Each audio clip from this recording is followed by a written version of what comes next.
Director of Statewide Benefits. I'd like to start by doing a little bit of an audio check. If I could just get, I see a couple folks on camera. If could you just maybe give me the thumbs up, let me know that you can hear me okay?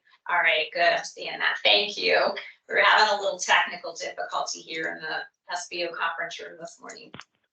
All right, so happy Monday, everyone. Today's meeting is a combined meeting of the SEBC Health Policy and Planning and Financial Subcommittees. So I think our first order of business this morning is going to be approval of the minutes from the May 20th separate subcommittee meetings. So I think Carol has indicated that we have a quorum for financial. And we have one for health policy. Okay, so here's what I'm gonna do. I'm gonna ask financial subcommittee members, if you could please take a moment and look at the meeting minutes from May 20th that were included in the materials that we sent to you last week. And I'd like to get approval of those minutes when you are ready. So we'll just give you a moment there. And again, that's just financial subcommittee members. Laura Rose, so moved. Thank you, Laura. Do I have a second?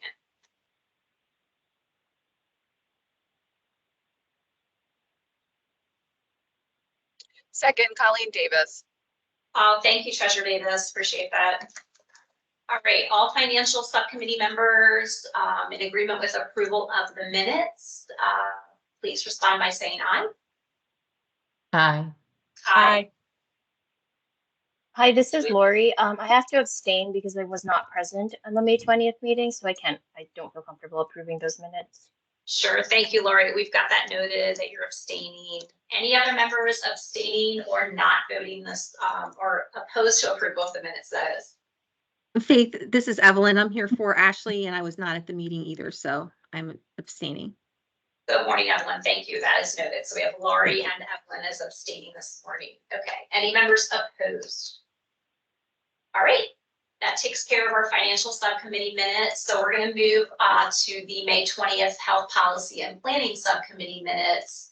And again, I'll just ask subcommittee members to take a moment to take a look at those minutes. And we'll entertain a motion to approve when you're ready. Faith, this is Bert. Mark present, please, and move to approve. Thank you for the second. Bill Oberly, I'll second. Thank you, Mr. Oberly. All right. Members in agreement with approval of the minutes, please respond by saying aye. Aye. Aye. Aye. And I believe we may have a couple members abstaining, so I'll let you go ahead and call that out. Hi, Faith. It's Courtney. I missed the last meeting, so I'm going to abstain. Thank you. Good morning, Courtney. Thank you. And this is Evelyn. Once again, I'm going to abstain. Thank you, Evelyn. And any members opposed? Yeah, Faith, this is the policy minutes. This correct, Stephen, Yeah. yes. I shouldn't be voting on this as well. So we have Courtney, Evelyn, and Stephen abstaining, and any members opposed. Great.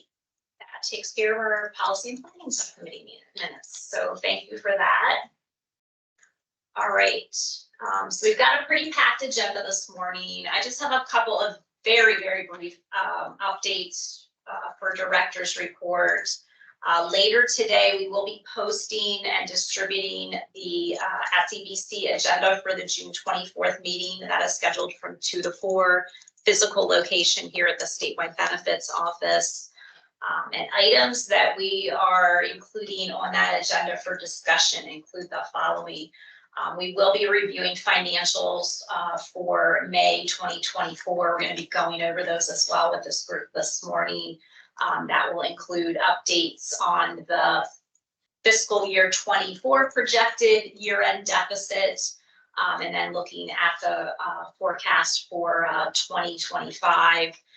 Just a reminder, we have been in discussions with the financial subcommittee and the SEBC on potentially further adjusting the trend projections for 24 and 25, but there have been no decisions or votes made on that just yet. We'll continue that discussion with the groups in July. So just a call out on that. We will also be discussing with the FDBC some changes in the employer group waiver plan. So that's the Medicare Part D drug benefit. These are changes required under the Inflation Reduction Act beginning January 2025. So we're just going to, again, go over what those changes are. They are not state level changes, but associated with the Inflation Reduction Act. It will require a vote potentially from the SEBC on some plan design changes to the end. This is really tied to the fact that the state's Medicare Part D drug plan is actually an enhanced benefit. So it's a richer benefit than what is required under the minimum for an employer group waiver or Medicare Part D drug plan. So there will be some recommendations to modify the state's plan design to more closely align with those mandated changes under the Inflation Reduction Act, just to make it easier and simpler for understanding for our Medicare Part D members. So we're going to talk about that. Like I said, we're going to be looking for a vote from the committee if they decide they want to make any changes in the plan design as a result of that discussion. And that's really so that we can, here in the benefits office, move forward with our communications and planning for the Medicare open enrollment. We'll be working very closely with CVS, our administrator of that plan, on those communications in August and sending those out in September to our Medicare eligible members in the group health insurance plan. Another item that we're going to be talking about and potentially asking for a vote on is the departure of the U.S. Digestive Health Network from the Highmark Delaware provider network. This was mentioned at last month's meeting. This is a very large practice that has announced to Highmark that they are leaving the Delaware and some of the surrounding states, leaving the marketplace, and will no longer participate in the Highmark Delaware network. Statewide Benefits has verified that these particular U.S. digestive health sites that are leaving the Highmark network do in fact participate and will continue to participate with the Aetna network for the upcoming fiscal year. This announcement came out during our open enrollment period. The benefits office did get some questions from group health insurance plan members who utilize these providers, asking what would happen if the provider did in fact leave the network. Highmark has been in negotiations with the network, however, it has not resulted in a contract, so they will be leaving effective June 30th. So our discussion next week with the SEBC is our recommendation here in the benefits office would be that we would allow those individuals that are in a Highmark Delaware plan today and that are actively seen by a U.S. digestive health provider that is now leaving the network. We will offer them a brief opportunity to make a plan change to an Aetna plan so that they're not impacted by that disruption and that loss of that provider under the Highmark plan. There will be some caveats that will come with that. Specifically, if a GHIP member leaves the Highmark plan and moves to the Aetna plan, and let's say during the plan year, Highmark and U.S. Digestive Health reach an agreement and U.S. Digestive Health comes back into the Highmark network, that will not be a qualifying event for that member to move back to a Highmark plan. Those individuals will have to remain in that Aetna plan during the fiscal year 25 plan year, unless they have an otherwise qualifying event. They would obviously have the opportunity at next year's open enrollment to move back to a Highmark plan if they decided to do that. So that will be the conversation with the committee on Monday. There are, I believe, about 2,500 members in the group health insurance plan that are seen by this provider network. So it's pretty large, certainly the largest that we've seen in terms of a provider leaving the network in recent years. So that really is why we're recommending that we allow this opportunity. It will be very simple. It will only be for those members that are identified as a patient of those providers leaving the network, and they will only be offered the opportunity to move from Highmark to an Aetna plan. No other changes, no other opportunity to make changes in their benefits that they would have elected during open enrollment. The intent at this point is to make that effective July 1, but we're still working out the exact timing on that with Highmark. So we'll have more to share with the committee on Monday on that item. Just to wrap up the agenda for the SEBC, we are planning an executive session that will be towards the beginning of the meeting to continue discussion on 2 items that were discussed in executive session at the May meeting. The first being the Surgery Plus savings analysis, and then potentially continued discussion on the Securian Group Universal Life Insurance renewal. If we have some updates on the contract negotiations, we will discuss those in executive session. If we do not have those updates, that will be removed from the executive session discussion. And then lastly, public comment. We are moving public comment for SEBC meetings to the beginning of the meetings to allow members of the public to weigh in on agenda items from prior meetings, as well as the upcoming agenda. Because there are a couple of action items on the agenda for next week that have not been previously discussed in any detail. So specifically US digestive health, and potentially as well the changes in the EGWP plan associated with the Inflation Reduction Act. We're actually going to offer a second public comment at the tail end of the meeting. So, we're going to make sure that folks have an opportunity to fully engage and provide comment on the items going before the committee for discussion. So the last thing I want to say, and then I'll pause to take, I know I have a couple hands raised. The last thing I want to comment on specific to the meetings is that most of you may know the Statewide Benefits Office has been posting recordings for the SEBC Retiree Healthcare Benefits Advisory Subcommittee meeting.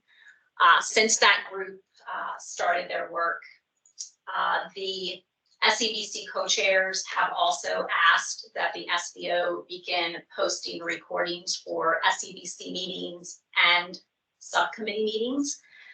So that was initiated with the May meetings, and moving forward, all of these meetings, as you know, are recorded, but we will also now be posting them within 72 hours following the meeting on the SEBC website, so that members of the public that are not able to participate in these meetings will certainly be able to refer back to those recordings at their leisure. So I'm going to pause there and take questions. Looks like we have a hand raised from maybe Mr. Overly. Yes, Faith. Going back to the first action item you mentioned, could you expound a bit on the potential changes to Medicare Part D that might occur?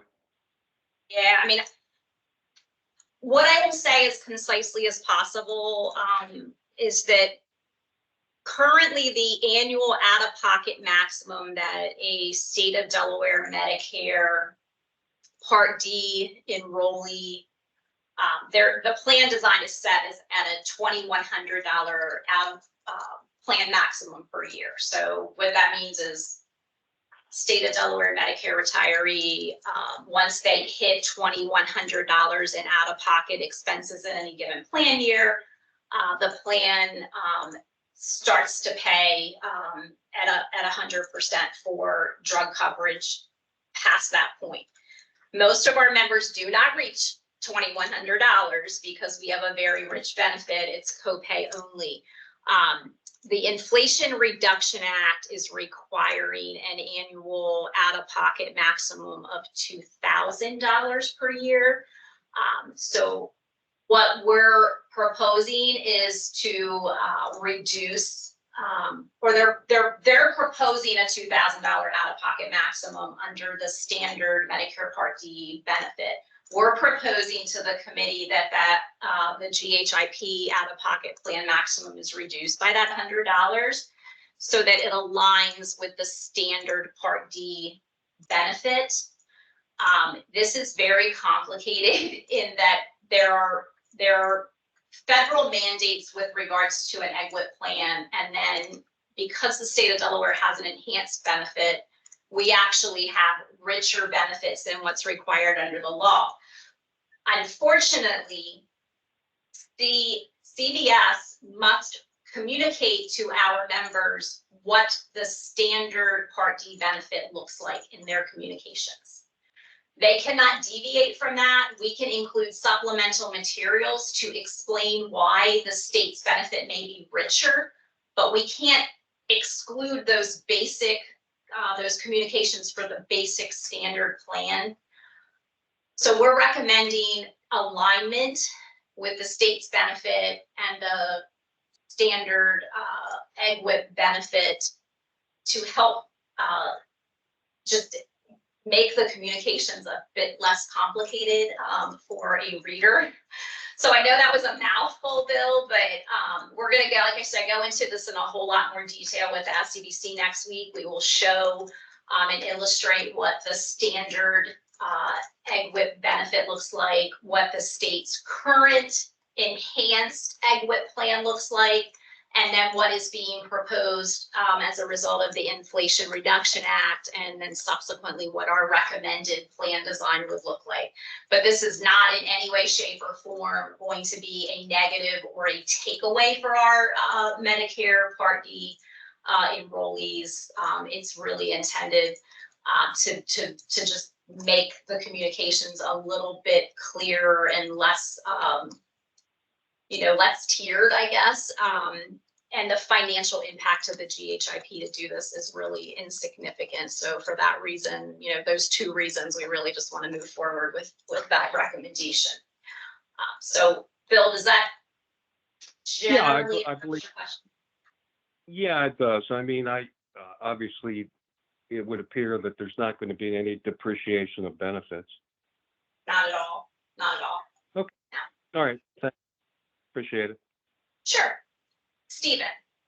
Yeah, thank you, Faith. Getting back to the provider who's now out of network with Highmark. I kind of have two questions, but they're almost the same question. When this happens, so for example, I may like this provider, but I also might like being in Highmark, right?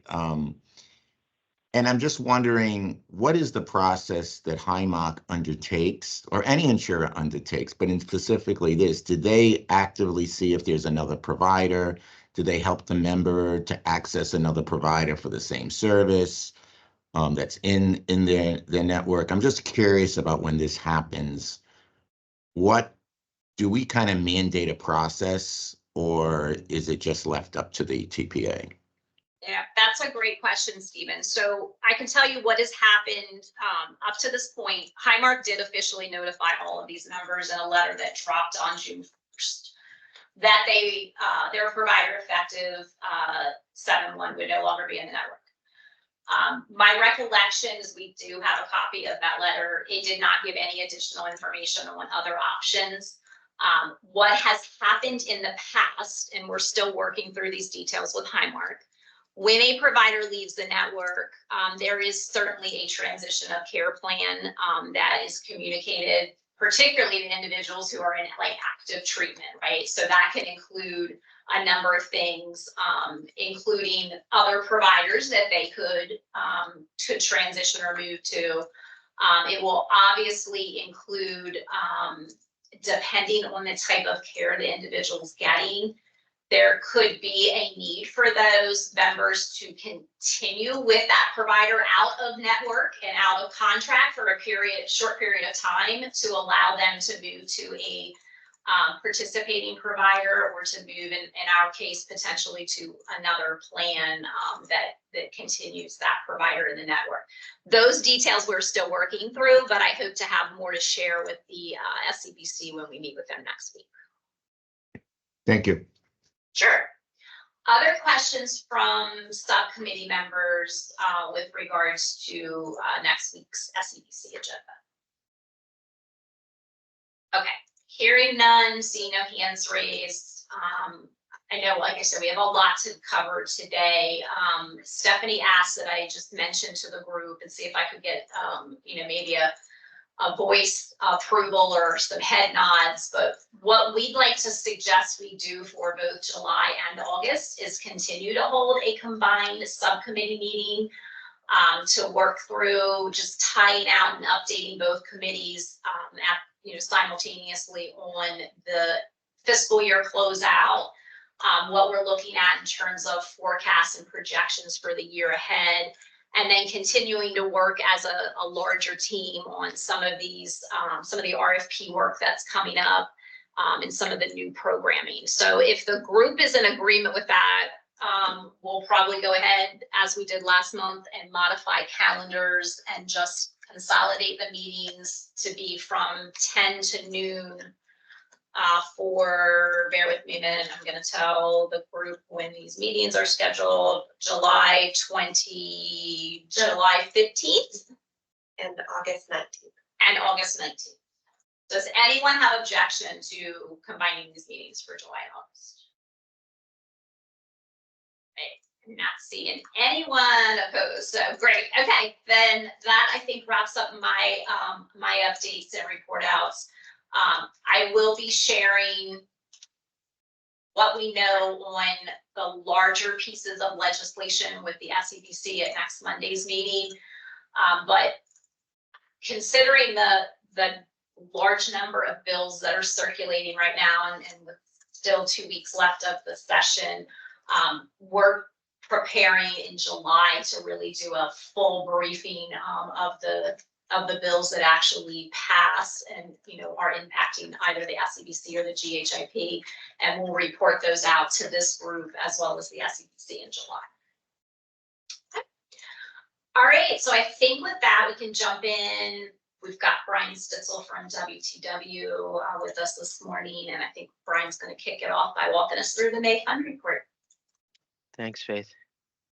Good morning, everybody. Hope everybody had a good Father's Day. Jumping right in, I know we have a packed agenda. So for May, the fund ran a deficit of $8.8 million, as you can see, predominantly due to claims significantly higher than budget. That's the $14.1 million, which is really due to the continued clear out of the backlog from the Change Health cyber attack, which, based on the claims data to date, it seems like it will be fully cleared out by the end of FY24.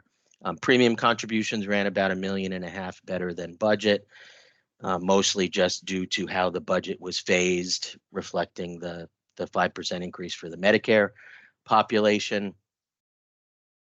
Other revenues came in $4.6 million higher than budget, due to continued higher rebates on both the commercial side and the EGWP side, predominantly driven by higher claims. So the higher the claims are, the higher the rebates have run. And then expenses ran about $800,000 worse than budget, which is a continued thing with the Prudent RX fees in terms of where they were bucketed on the budget side. They were bucketed on the claim side, recall, on the expense side.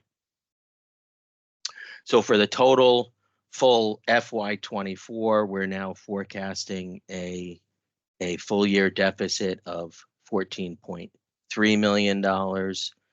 Again, primarily driven by claims experience worse than expected. If we look at the phasing with the $14+ million deficit in FY24, we're now forecasting, you can see here down on the bottom right, an $11.5 million cash deficit by the end of the month.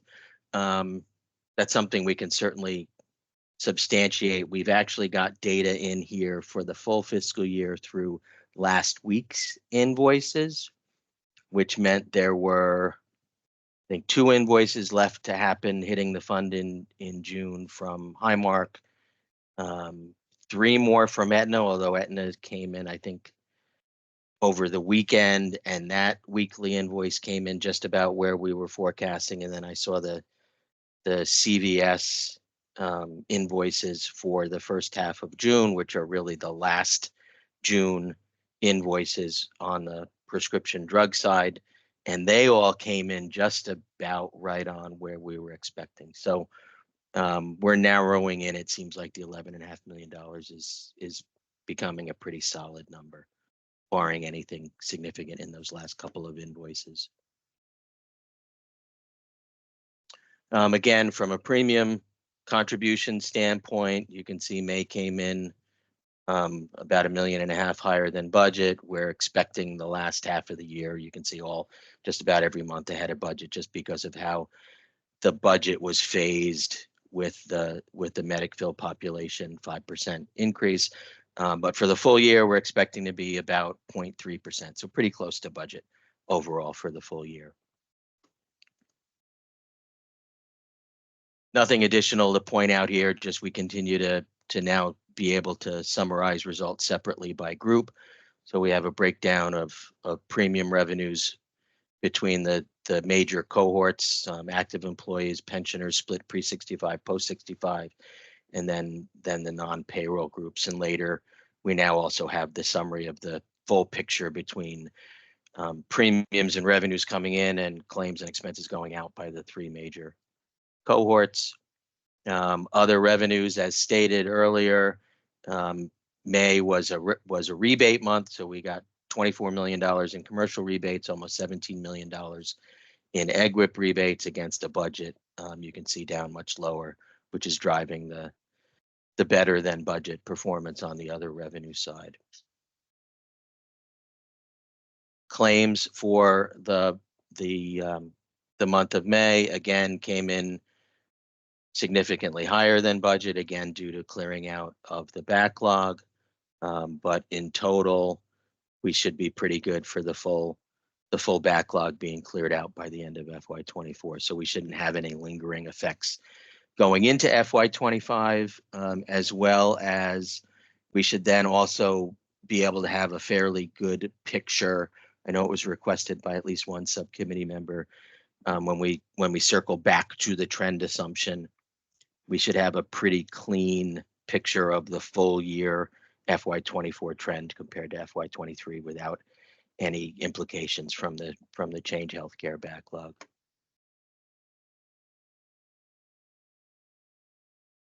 Again, expenses came in a little bit worse than budget, but for the full year, only expected to be about $2 million off. Again, primarily just because of the bucketing from the Prudent RX fees, but nothing significant happening on the expense side. Enrollments just about spot on to budget for the year. Expecting to be about 0.6% higher. Recall, we assume whenever we forecast, we assume about a 1% growth in membership year over year. So we've had a little bit more than that in FY24 compared to FY23.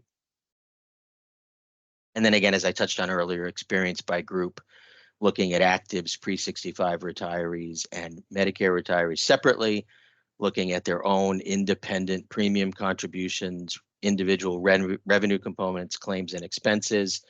The active employees and the early retirees running at about 108% loss ratio equally, with one small caveat here in that right now, all of the Surgery Plus claims are bucketed in with the actives. We're just starting to get new reports that will allow us to split that between pre-65 retirees and active employees. So some of these dollars ultimately we shift over to the pre-65 bucket, and then the Medicare retirees running a little bit better than 100% loss ratio. So meaning premiums and other revenues greater than claims and expenses at just about a $5.5 million surplus projected for FY24, and then the total GHIP results, which we showed earlier, with claims and expenses running higher than revenues and premium contributions. Just a picture of the fund, nothing specific to touch on here, different than what we already touched on. And then from a long-term projection standpoint, continuing to assume that all of the three separate groups, again, actives, early retirees, and Medicare retirees, all uniformly get the same rate action based on our forecast, which assumes no change to the trend assumption.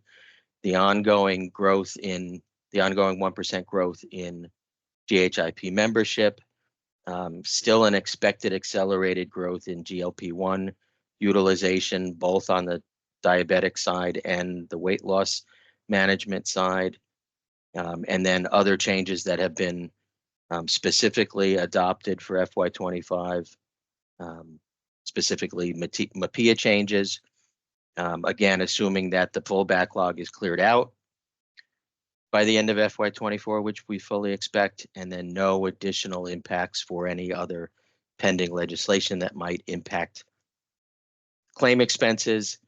You can see at the top, we would look at a 0% increase for FY26, 3% for 27, 3% for 28, which would get us to a $0 reserve after margin by the end of FY28. A lot of stuff we just unpacked. I know we have a packed agenda, so I tried to go through that pretty quickly, but let me pause there and see if there are any questions specific to results, and then want to take a couple of extra minutes and talk about a couple of takeaways that we had from last month's meeting. Thanks, Brian. Bill, is that you? Yes, it is. Hey, Bill. Do we have a better fix on the annualized cost of the GLP-1 drugs? We haven't been updating it. We only have updated through March, but I think we do have the data. So why don't we take that as a takeaway, and then when we meet next month, we'll likely have June results as well, and then we can complete this chart to show and you can see it started to uptick even more as the year went on. So we can backfill in the last quarter's results, and then we'll put a summary of that up during next month's meeting. Okay, I appreciate it. Thank you. Sure. Any other questions? Hey, Brian, this is Bert, and this is, Hey, Bert. I'm just looking at that last column on the projections, and I know this is a projection, but yeah, I just noticed on FY28, when you look at revenues versus expenditures, it's actually a deficit, even though we end up with a minimum cash, or we end up with a full reserve there. So maybe in a future meeting we should bump that 3 to a 4. I don't want to get in the same predicament we've been in the past few years where we're chasing our tails. Yeah, understood. So a couple of things are happening between the periods, right? So one is the 27% rate action for FY25 was a rate action not to just cover the claims and expenses and reserves that we wanted by the end of FY25, but it was also for making up for the prior period Right. deficit, right? So in a way that kind of helps going forward, because once you clear out the deficit, now we've got this higher rate action. The other dynamic that was happening here too was the minimum reserve. So if you look at this minimum reserve row here, you can see that for FY26, it jumps up, right? From almost Right. doubles from 30 million to 60 million. That's because back here, we're targeting a 2%, and because we didn't want to exacerbate the 27% rate action to be even higher. But what we ultimately wanted was it to be 4%. So we've sort of got this kind of an effect going on, where you're right, 28 is producing a deficit. You can see it's sort of bringing down the cash reserves because we built up reserves higher than we wanted from a minimum standpoint. But certainly nothing stops us from having reserves higher. It's labeled minimum, right? Yeah. So it's No, certainly up to the understand. committee and the SEBC for sure. But we'll keep an eye on that. I hear what you're saying. Just like as well, right? 0%, is that necessarily the best course of action when we can maybe have an opportunity to build an extra cushion when we've got these low rate actions to help offset when we might need a higher rate action? So it's a great point. Exactly. Yep. Thank you. Sure. Bill, I see your hand is still up. Do you have another question?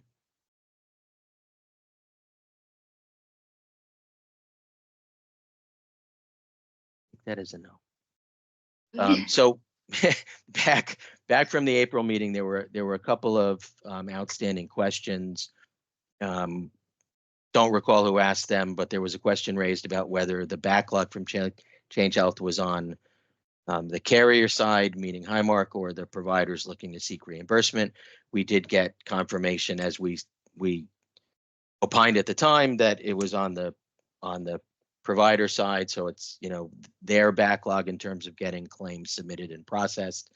Highmark confirmed that for us, but at this point it's becoming moot because we expect it to be all caught up by the end of the month. There was an additional ask about our ability to summarize and capture rebates by class. You can see there's no response here. We're still working through those issues. So we'll keep that on the log and provide updates when we can.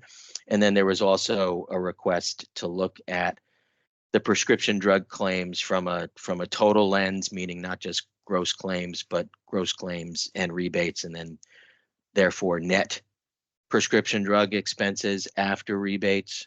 And you can see on the commercial side, while gross claims were up more than 10%, rebates were actually up 26% for a net pharmacy spend increase of only 1.5%. And then a similar dynamic on the EGWIP side, with gross claims up more than 12%, rebates up a little bit less than the commercial side, which is expected because of GLP-1s not being covered for weight loss on the Medicare population, with a net pharmacy spend of 8.5%. So that covers the three follow-ups we had from the April meeting. So if there are no other questions, I will turn it back over to the team. Faith, I don't know if you want to go through the SEBC dashboard, or I don't know if it's that or the key trends report, just because recall that's, I think, data through April, and it's going to look odd compared to what we would expect for the full year because of the lack of claims data, the backlog from Change Health. So I don't know if in light of the packed agenda, if we just want to move on and people can ask questions specific to that, but the data is not really clean, crisp data. Yeah, Brian, I would tend to agree. Does anyone have objection to that? I mean, obviously the information was included in your materials. We're happy to take questions, but I don't know that it's good use of time to report out on data that's really not reflective of where we are today in mid-June. So. Right. Okay. Bert, did I see a finger come up? Like maybe you had a question or comment? Or was that I think a thumbs up? I think it was a thumbs up. Yeah. Okay, wrong finger, okay. All right, then we'll go ahead, I think, and we'll move on to site of care utilization analysis. Jen, are you leading this discussion? I am. Good morning. Morning. So site of care utilization, other than the telemedicine reporting in this deck, this deck includes calendar year reporting incurred data with runout. So just want to let you know, keep that in mind. So none of the data other than the telemedicine data will be as impacted by the Change Healthcare situation. So I think we can start with our favorite topic of all, emergency rooms. And these emergency room visits and urgent care visits are visits that are considered non-emergent and could be treated at the primary care physician's office. So if we take a look, we see increases to the emergency room and the urgent care of about 10.9% during the calendar year from 2022 to 2023. We see increases to the cost of an average visit, slight increases, but increases nonetheless. Whereas we see more stability on the urgent care side, lesser increases than we see on the emergency room side. But we do see that both of them are increasing, while we also saw that the primary care physician setting, we see lesser increases to the number of visits from 2022 to 2023. So what we want to see is really a shift from the emergency room and the urgent care to the primary care, understanding that that's not always possible. But we would like to see more of a shift, especially from the emergency room, maybe to the urgent care center, seeing that the costs in these visits are significantly higher than those in the urgent care facility. Any questions? Lorianne?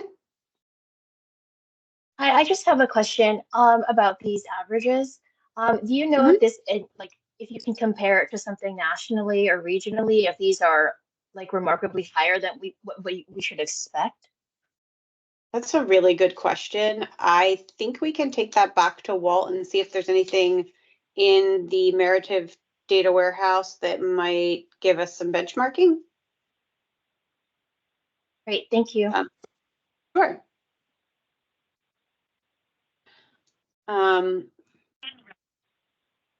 I think that's Bill with his hand Yeah, raised. Okay. Yeah, I had a lingering question in my mind in terms of how we quantify this data, specifically as it relates around non-emergent care. Is it based on whether an admission takes place if an individual visits an emergency room? Or, I mean, how is this quantified? How do we get this data and quantify a visit as non-emergent? So that's more in relation to the Meritive data warehouse methodology. I don't know, Walt, if you can speak to that at all, or if that's something we need to take to get more specific. Yeah, so there was a study done a number of years ago at NYU, and it looked at, 6,000 or 7,000 different diagnosis codes and the probability of those conditions being able to be treated in either primary care setting or in an urgent care setting. So we take those codes, and I think we set the probability at about 80% when we look, because there's varying probabilities you could use. And this is kind of the methodology we've been using since 2017. So it's based on, that's what it's based on. So it's the NYU emergent care methodology. Yeah, right. Okay. Okay, because I shared this data with an individual, and a question came up in terms of how this data was gathered and whether it was a realistic representation of what occurs when an individual goes into an emergency room. And quite honestly, it sounds like there's just a general formula applied currently in terms of visits to emergency rooms. and urgent care? It's a subset of diagnostic codes that we're looking at. And these are ambulatory emergency room visits, so there is no admission to the hospital, but it's a subset of even those ambulatory visits in terms of the Yeah. diagnostic. Okay, great. Yeah, that Yeah, makes sense. 'cause Okay. So I think that's a good setup question to our next slide, because the next slide is showing what these top 5 non-emergent diagnoses are in the emergency room, to give you an example of some of the things that people are diagnosed with and that are coming in under these non-emergent treatable conditions. So the top being abdominal and pelvic pain, then we have pain in throat and the chest, cellulitis and acute lymphangitis, localized swelling, a mass, lump of skin, subcutaneous tissue, and then other signs and symptoms involving digestion in their abdomen. So maybe people get nervous about, but could be treated by their physician instead of necessarily going to the ER. Now, granted, we don't have every single reason why people need to go to the ER. Maybe it was in the middle of the night and things like that. But when we look at this overall and we look at these top 5 conditions, these totaled about $8.2 million. And had these conditions, if we just shifted them to an urgent care center, we could have reduced the cost to $635,000. So it's just an overall understanding of, what people are using utilizing the ER for, and if there are other methods of care that they could be seeking, we want to obviously redirect them. It's less costly to them and it's less costly to the state. Any questions on these particular visits?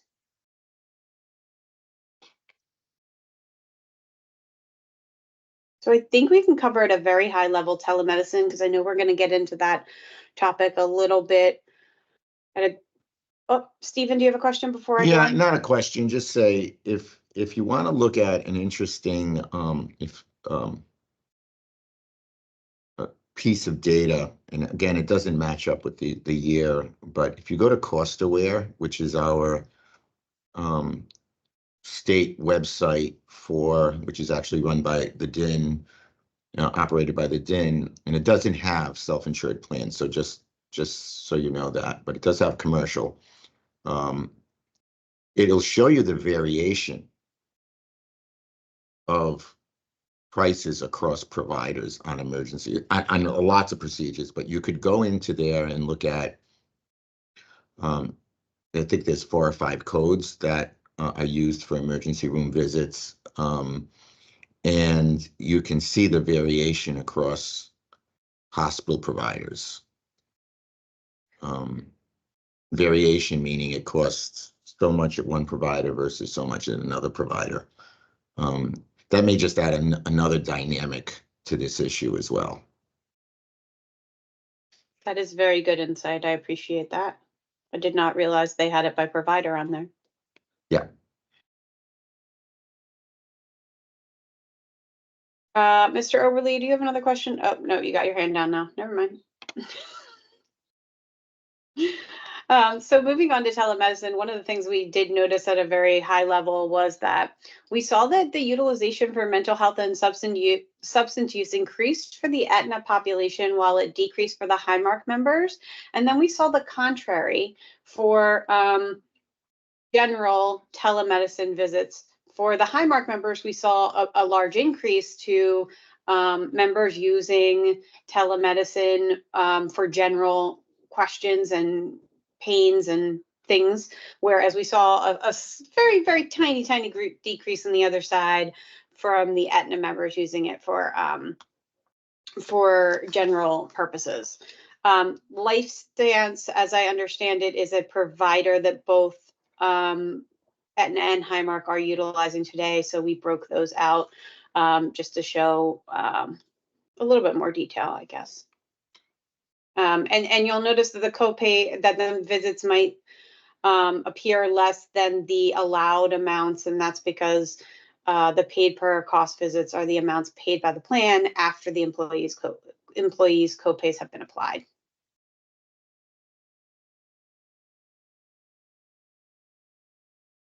Okay, so on the medical specialty pharmacy, I know we've had a lot of conversations about some of the medical specialty pharmacy and these infusion drugs that are administered by providers either in the outpatient hospital setting or a provider's office, and some can be done in the patient's home. The good news here is that an overwhelming amount, 64% of all the visits were administered in a provider's office and therefore only accounted for 34% of the costs, which I think is great. We want to see patients able to access care at the lowest cost setting. On the contrary, when you look at the outpatient hospital setting, we see that, only 26% of the visits accounted for almost 52% of the cost. So we are still seeing that in the outpatient hospital setting, this is the most costly way to receive an infusion. And we recognize that obviously some members cannot receive it elsewhere due to either the medication or their specific clinical condition. And then we also see a number of members receiving visits at their home, which is due to the mix. We're not, that this allowed per visit overall average can be a little deceiving just due to certain lesser visits, meaning there are less patients receiving these visits in the home, but their medications can vary from, very costly to very, the least costly. So, but still a better care setting by allowed per visit in the patient's home than on an outpatient hospital basis. Any questions on this? Okay. So this is just reiterating that the facility outpatient is more costly than on a provider outpatient basis. And we do see that a slight shift from the facility outpatient to a provider setting that is more, I don't know the word I'm looking for right now, just more cost efficient. And we see that in calendar year 22, we see patients really shifting from 22 to 23, where we're seeing more getting it on the outpatient setting outside of a facility at a provider's office or in the home. And we see, and this is a good thing because the outpatient facility just from 22 to 23 increased 17.3% per service. So we want to shift as much as possible to that outpatient provider setting.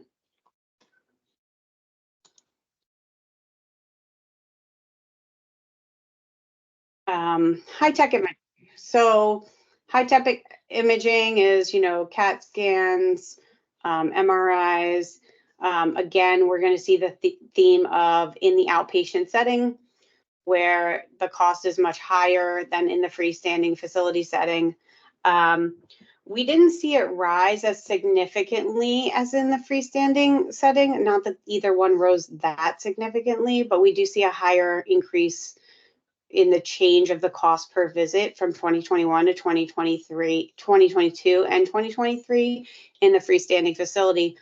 But that's okay because it is still much less costly than on the outpatient setting. And we do see a slight shift again in visits from the outpatient setting to the freestanding facility setting. So that is also good news. If we moved all of the outpatient hospital visits, which we know obviously isn't feasible, but if we took all of those outpatient hospital visits for that high-tech imaging and moved it to the freestanding facility, that would be, a cost savings of potentially $12.6 million. So we do see the value in having patients seek care at the freestanding facility as opposed to at a hospital setting. Any questions? And the basic imaging, obviously the cost differential is not as great between. Stuart, did you have a question? Do we need to go back to high-tech imaging? Yeah, just my experience has been with a cardiologist requesting imaging. Before I left the office, they had already scheduled imaging at a Christiana Care facility. And of course, I I caught that and told them, no, forget that. I want to schedule it myself. So I don't know what the protocol is with some of these specialty doctors, but I don't know if they just think they're doing us a favor as patients, or if there's anything the benefits office can do in speaking with the providers under Christiana Care, that before they go ahead and schedule you and just say, yeah, your appointment for imaging is at this place at this time, that they actually are required to ask the patient, because this may be going on widespread and people just go along with it.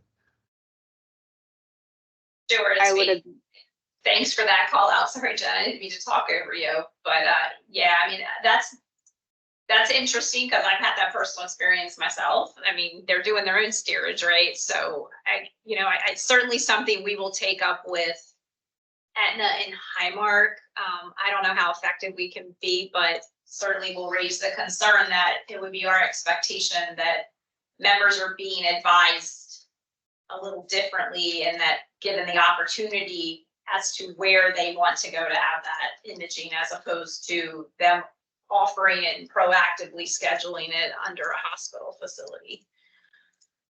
Okay. I just wanted to bring that up because apparently this is going on, and if people aren't, they're not member of an SEBC subcommittee, they may very well just be going along with the recommendation of the physician. Sure.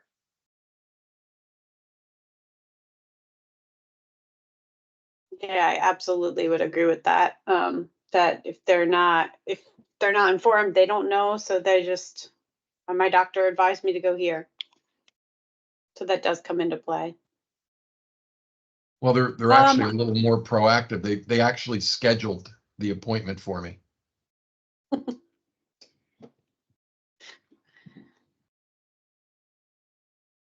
I mean, that was very nice of them. Yeah, but very strategic as well. Exactly. So in the basic imaging side, there's not as much of a cost differential, but we do see visits increasing year over year. But we see them increasing more at the freestanding facility rate in both 2022 and 2023. We actually see that for the freestanding facility in 2022, it took a jump, a small jump, because it's only a couple dollars, but nonetheless, still dollars add up. And then leveled back off down to its 2022 average paid per visit amount. So sort of stabilized in 2023. So the more that we can have visits for basic imaging like x-rays out at a freestanding facility, that's going to bring down member cost, as well as a cost to the state of Delaware. And then the potential cost avoidance of all that, if this basic imaging was performed in the freestanding facility, would be approximately $3.8 million savings. So that's, no small amount. Any questions on the basic imaging? Okay. And overall labs on the hospital outpatient and preferred settings have remained somewhat stable for the average paid per visit every year. We see a decrease, but only slightly. But we do see an increase to visits in the lab from 2021 to 2022, but sort of levels off in 2023. And then the hospital outpatient, should you have labs done at a preferred lab instead of at the hospital outpatient setting, the potential savings would be $4.3 million. Any questions on labs? I think that's all we have. Thank you, Jen. Any thoughts, questions, reactions from the group on what Jen just provided? I mean, I think our intent here was to, I guess, reorient all of us with what we're seeing in terms of trends, to get us to start thinking about any recommendations in the months to come that we might want to bring forward to the SCBC for next year, right? So we're not talking about anything that we would change in terms of plan design for the fiscal year or a plan year that starts July 1, but really starting to get our wheels turning on how we might want to continue the efforts to really steer people to the most appropriate sites of care. So welcome any thoughts or reactions. Certainly, as you continue to think about this, if you have other ideas or thoughts outside of our meeting, certainly can send them to Stephanie and myself, and we'll, carry those for further discussion. Yeah, Faith, just kind of thinking about these specific sectors of care that we've brought up here. The one that seems to be at least rising to the top, based on what's presented, is those emergency room visits. And I'm wondering if we've thought about ways to be proactive with the specific individuals that may be reaching out to an ED rather than seeing a primary care physician or even an urgent care standalone facility, and what thoughts we might have on helping to steer some potentially, frequent utilizers of emergency departments and trying to tackle what might be actually causing their seeking of emergency care. Treasurer, that's a great call out. I don't have my sidekick Leanne here with us today. She on the SBO side probably has the most historical knowledge beyond myself. My memory's not that great these days, so I might kind of turn a little bit, lean into Jacqueline, who's been around for a bit as well. But my recollection in years past, we have done some campaigns with our TPAs to do exactly what you're suggesting, right? Do some targeted outreach through our care management programs to try to change behaviors of those frequent utilizers, specifically for some of those really truly non-emerging conditions that we know would be better or could be better supported at a more cost-effective price at a different site of care. I would suggest, and I'll let Jacqueline chime in, that maybe the SBO team, that we revisit that as we cross into the next plan year with both Aetna and Highmark, and contemplate what another campaign like that would look like, utilizing some of that more recent utilization data. And if I may, I'm sorry, Colleen, you may have a follow. No, go ahead. No. The interesting thing is, and you really need some deep analytics on this, how effective are these insurers in, okay, if someone's using an ED inappropriately, all right, and this is what happens. They give them a list of primary care docs, they call them up, and they can't get appointments, right? They're not accepting new patients. They're not. So I don't want to put this totally on the beneficiaries. I think yes, there's a default to go to an ER, maybe, inappropriately, but also, to what extent are the insurers really trying to find, whether it's urgent care or primary care, are they just giving them a list of doctors, and when they call up, they say, we're not taking new patients? Or, you have an appointment a year from now. It's so I think we have to do a deeper dive into this to see what's really happening in reality for some of these people. And I agree with you, Stephen. And the other thing that sort of in these slides that has sort of brought to mind other activity that's happening is the inability to utilize a primary care site via telemedicine, which would make potentially that really inconvenient moment in the middle of the day when something arises and it worsens through the evening, and then the result is that someone is heading to the ED because it's in the middle of the night, right? So I think there are some things that we can be intentional about when it comes to how people are receiving care, how accessible care is. And I think absolutely to your point, whether or not they can actually see an alternate, site, because even the urgent cares close at 7 o'clock at night or 6 o'clock in the evening, or, so it's not truly as accessible as we're thinking it is. And if we're spending $8.5 million annually, well then, how can we utilize those dollars in a different way that actually provides better care to people?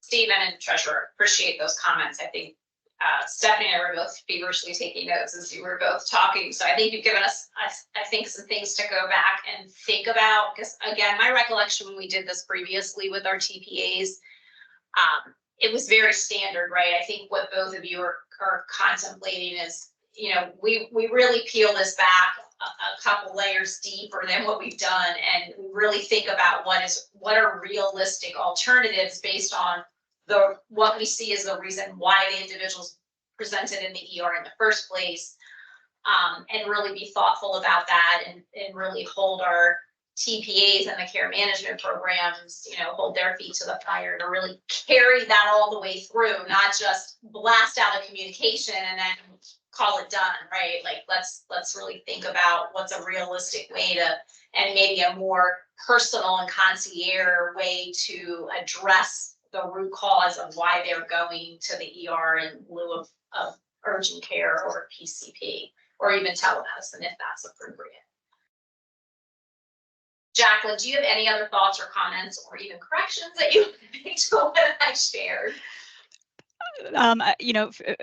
The only other thing I would add, Faith, and thank you for the opportunity to weigh in, is in the past, I think there have also been targeted communication campaigns. So not just, telephonic outreach or electronic outreach from the care management programs to the plan participants, but also printed communications that are specific to individuals who have used the ER, perhaps for a non-emergent reason, providing them with some other alternatives, with some specifics around, these providers are in your area and potentially accepting new patients and available. But, all that being said, certainly hear and appreciate the points that the treasurer and Stephen have made throughout this conversation about opportunities to take that a step further in the future. So we'll look forward to continue to collaborating with you on that.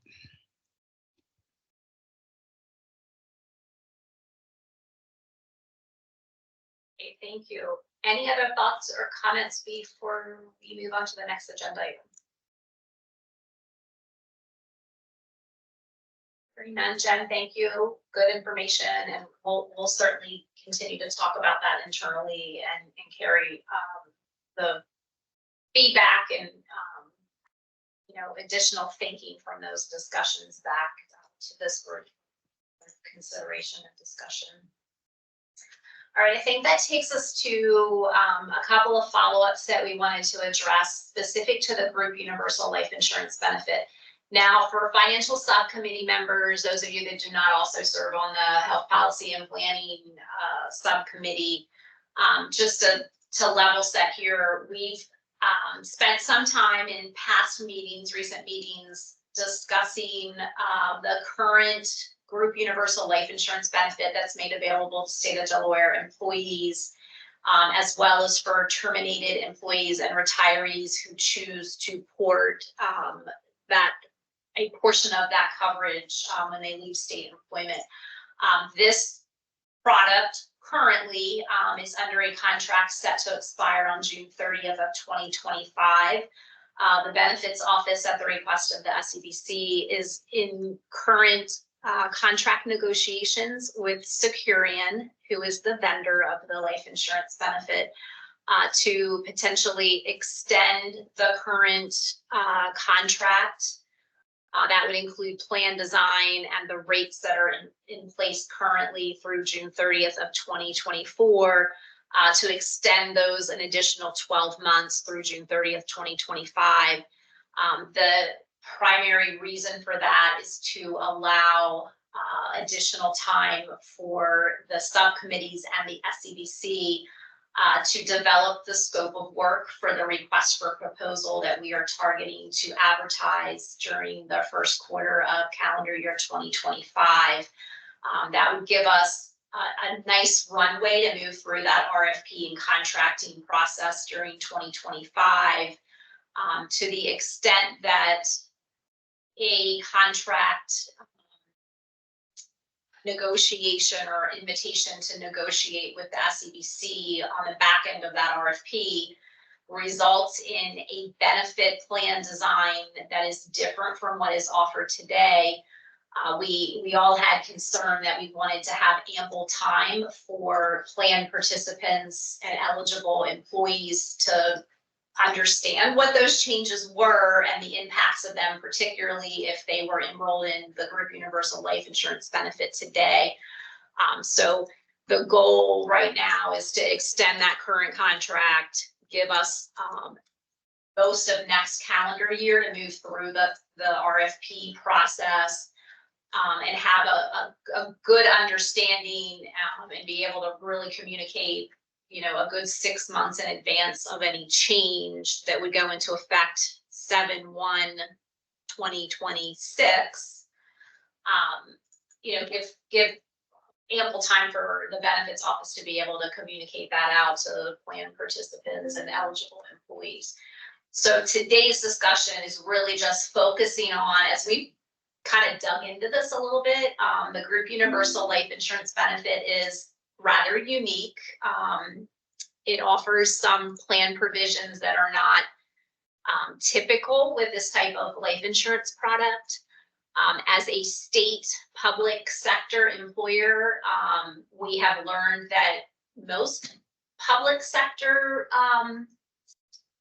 plans do not even offer group universal life insurance. Most of them offer term insurance. So we've talked about that in past discussions.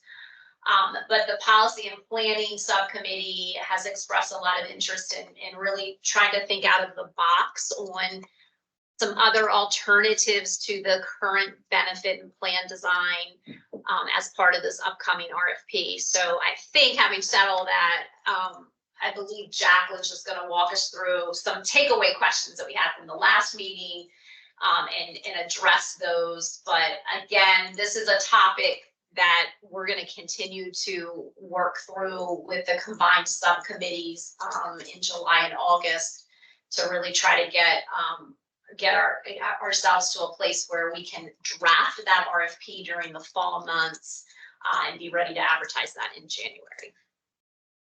So Jacqueline, I think if I'm correct that you were going to review these, I'll go ahead and hand it off to you.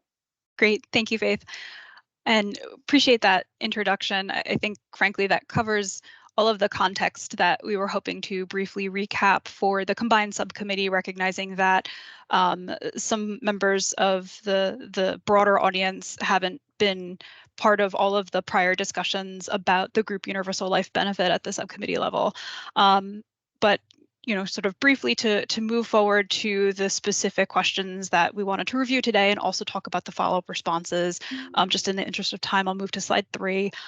So there were a couple questions around the employee group universal life benefit and kind of drilling specifically into coverage for employees. Just as a refresher, spouse and child coverage is available, as well as term life benefits. But looking directly at the employee coverage. The first question was around when was the last time that the coverage limit for employee life was reviewed. And as a refresher, we walked through the plan design details in one of our prior conversations. You'll recall that for employee group universal life, eligible employees can select a coverage amount of 1 to 6 times their base annual salary, but coverage is capped at $350,000. So if somebody regardless of the multiple that somebody selects, whether it's 1 to 6 times, depending on what an individual's base annual salary is, there's a chance that they would be subject to that maximum coverage cap of $350,000. So in connecting with Securian and following our last discussion, they confirmed that this coverage maximum hasn't been increased for the state's plan since 2003. So certainly it's been a while since the SEBC had made any changes to that maximum coverage amount. We have heard from Securian that in the last several years for their book of business, they have increased that max amount up to about $500,000 for their other group universal life plans. And again, this is on their book of business, and certainly the state has discretion over the design selection.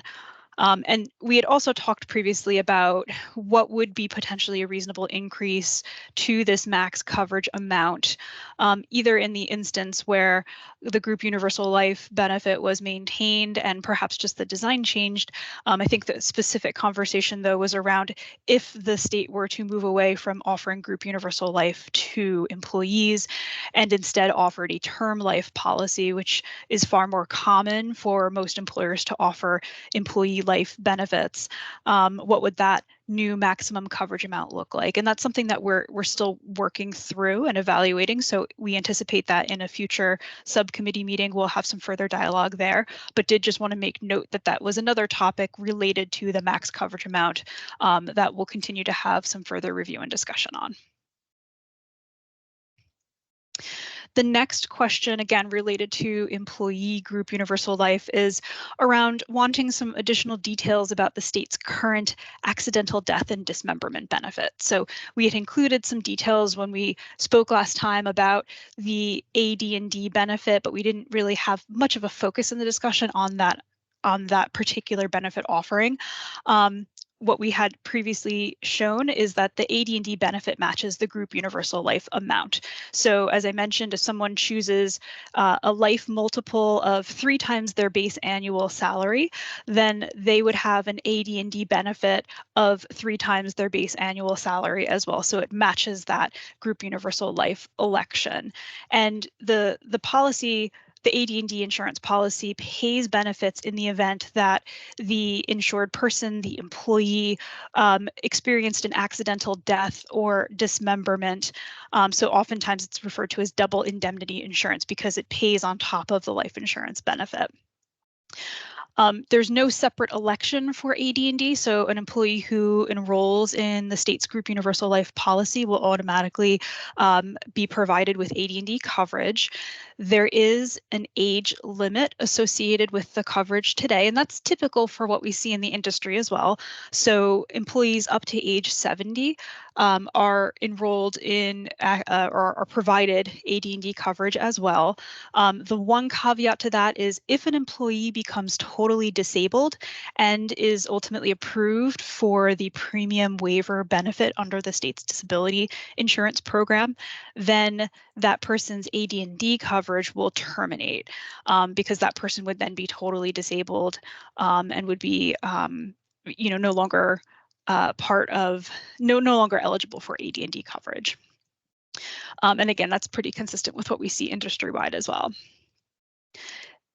I mentioned that the amount of coverage payable is based on, or I should say the amount of coverage payable is based on the type of loss incurred. So if someone has an accidental death, that's going to have a higher payment amount as opposed to if someone has an accidental dismemberment. So if they lose a limb, if they lose a hand or components of their hand or feet, there would be a different benefit payment in accordance with the benefit schedule that's available on the SBO website as part of the plan documentation. But there would be different types of payments depending on the type of loss experienced, as well as the amount of insurance that an employee elects at the time that the accident takes place. So as I mentioned before, if someone elects 3 times their base annual salary for life insurance, then they would have that AD&D benefit of 3 times their base annual salary as well. One other thing to point out is that the amount of insurance associated with the AD&D benefit does not include any additional contributions that an employee may make to their cash value account, which is, one unique component to a group universal life benefit. But for AD&D specifically, the amount of coverage would only be based on that multiple of their base annual salary.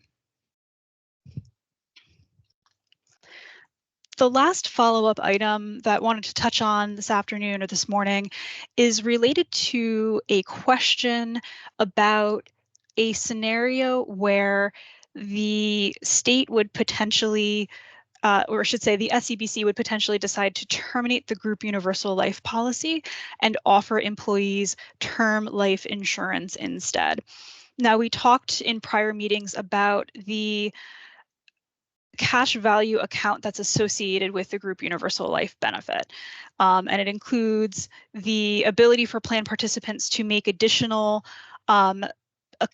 contributions to this cash value account, which is earning interest and is a tax deferred account that plan participants can use to take out loans on the cash value account balance.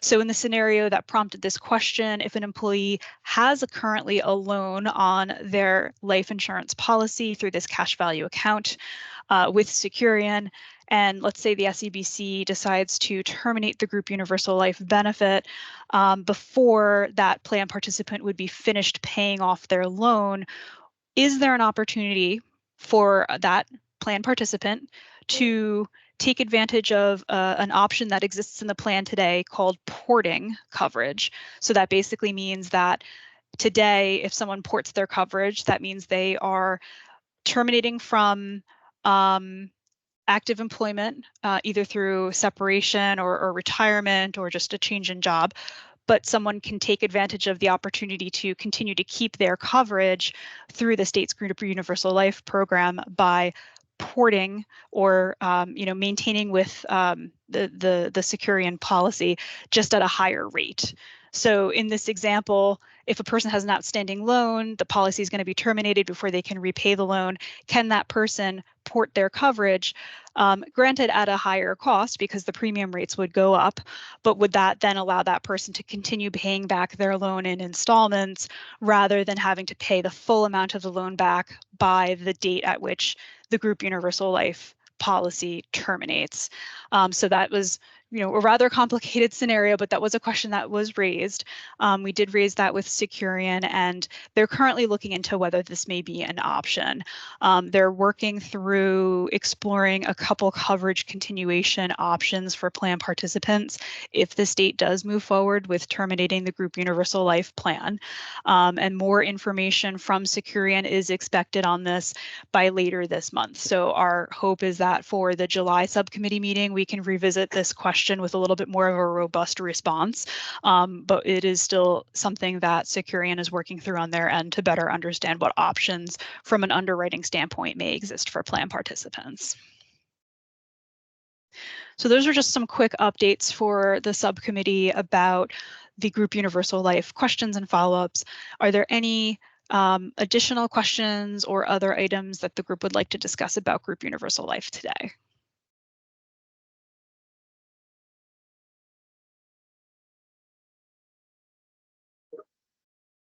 Jacqueline, thank you. And it occurred to me as we were kind of updating everyone on this topic, there may be a couple subcommittee members that are not fully up to speed. So just as a courtesy, what we can do as a follow-up from today's meeting is provide you directly via email with the materials that we've presented in past meetings on this topic. That way you've got access to everything when we continue this discussion in July. All right, and I think that takes us to our next agenda item, which this as well is a continuation from a discussion with Policy and Planning Subcommittee in May. We have been approached by Aetna to consider an alternative option to teledoc for virtual or telehealth, telemedicine care under our Aetna plans. So we started a discussion on this at the May meeting had a number of questions, and after some internal discussion, we thought it might be best to bring the subject matter experts into the conversation. So I want to introduce the group this morning to two of our team members from Aetna, Jen Moyer and Jenny Stepp. They are going to walk us through some of those takeaways and just give us a little bit more insight into how the CVS virtual care program compares to Teladoc, so that we can continue to contemplate whether or not we may want to move our Aetna members only to the virtual care program in lieu of Teladoc. So again, this isn't a mandatory decision. We get the option. There are some savings associated with moving telemedicine to the CVS virtual care program, which was really, I think, the primary reason initially why we brought this forward for consideration. But there's some pros and cons, which is what we want to continue to dive into this morning. But, you know, I think the Aetna team has indicated to us, I think they need at least 90 days to implement this if we decide to make a move. I think it would be the recommendation of myself and the benefits office, if this even moves forward as a recommendation to the SCBC for consideration, that it wouldn't be something that really we should consider implementing before January 1, just because this would be a change to for our Aetna members, and we certainly want to make sure we had enough time to not only implement, you know, administratively, but we want to make sure folks were fully aware of the change, you know, in advance of the effective date. So I'm going to pause there, and Jen and Jenny, welcome to our conversation this morning. Look forward to hearing more details on the program. Thanks so much, Faith. And can you hear me okay? I just want to make can. sure. Okay, Yep. well, great. Well, thanks so much, everyone. And obviously for inviting us here today. My name's Jen Moyer. I'm actually the Aetna account executive that has the lucky opportunity to work with the SBO all the time, and obviously the SCBC committees. Today we have with us to really kind of hone in, since we have a really specific set of questions, a little bit more on our CVS Health virtual care product. We have with us Jenny Stepp, who's the director of the CVS Health enterprise care delivery team that we have, specific for this product. So she's going to take a few minutes to walk through just a quick overview again, just to level set on a couple quick items, and then get into some of the questions that you had previously, and see if you have any additional. So Jenny, without further ado, I'll turn it over to you. Awesome. Thank you. Good morning. If we could go to the next slide, please. So I just want to spend a few minutes, kind of a refresher, since I know you weren't all in the last meeting, kind of on what CVS virtual care is and why we're thinking or making the recommendation to replace Teladoc. And so if we step back a little bit, you know, Aetna has had a long-term relationship with Teladoc for virtual care, you know, on-demand behavioral health, dermatology, and it's worked well. You know, no issues with Teladoc. So you might ask, why are we fixing something that's not broken? And I would say, if we go back a few years, during COVID, virtual care became particularly relevant. A lot of people had to use it kind of to access care. And so there was a group, you know, a cross-sectional group across CVS that kind of looked at, okay, virtual care is relevant. It's going to continue to stay relevant because a lot of people that used it found, wow, this is super easy. It's lower cost. And we kind of also looked at market headwinds to say, where are there pain points in healthcare, and where can our, you know, our platform, you know, virtual in the CVS ecosystem, where can we make some meaningful impact? So, you know, a few years back, we interviewed a lot of clients. You know, we don't need to create something, right? So we interviewed clients to say, you know, what are pain points? What do you think about kind of the notion of CVS launching our own virtual care platform? And what we heard is, and the earlier conversation on site of care was such a good segue into this discussion.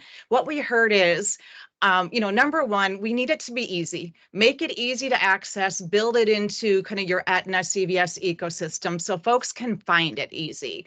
But then if they need to get into the network, if they need follow-up care, help them get to the right place, and that's efficient settings. So, as we kind of took in this feedback and kind of wanted to take virtual care to next generation, we launched CVS Health Virtual Care. It's part of Aetna that became available in 2022. We've got about 4 million members on the platform now. So I just had wanted to spend a little bit of time on why are we doing this if we've got a good partner? And it's really that, that ability for us to navigate to other sites of care if it's, if there are services needed after the virtual visit, and also really kind of integration. And when I talk about that, I would say a couple things. To the member, because the CVS health platform covers the same services that Teladoc does today. So we cover 24/7 on-demand care, behavioral health. And as we get into the follow-up questions, I'll talk a little bit more about dermatology, but we're covering general skin conditions, dermatology type services under our on-demand care. Our clinicians, our providers that are delivering care are employed by CVS, kind of a little bit different model than whether it's Teladoc or other kind of point solutions. We made the decision to employ our clinicians so that we can kind of manage those referrals. We know our networks better than any other kind of third-party solution. But also, as we're seeing patients, as we have their attention, which is hard to get, we have access to claims. We have access to their electronic medical records, whether they're from, CVS or outside providers. Our electronic medical records import all the patient's records. We've built modules, so there's pop-ups on the screens when our clinician is seeing the patient to show open gaps in care. So not only are we kind of treating the patient for what they, set the appointment for, but we're also looking to see, do they have any gaps in care? Do they need a breast screening? Do they need a colonoscopy? Do they need a flu shot, a COVID vaccine? Those kinds of things. So again, as we thought about, next generation virtual care, to the member, it's going to look the same. They're having a virtual visit with us. I would say behind the scenes, we're directing them to the right side of care, those efficient freestanding facilities, outpatient labs, outpatient settings for radiology. We're closing gaps in care. So again, kind of behind the scenes, trying to do that work for the patient while getting them the care that they need. And I'm just going to pause there kind of on just the overall kind of what the platform is, why we launched it, and see if there's any questions before we get into your specific questions from last meeting.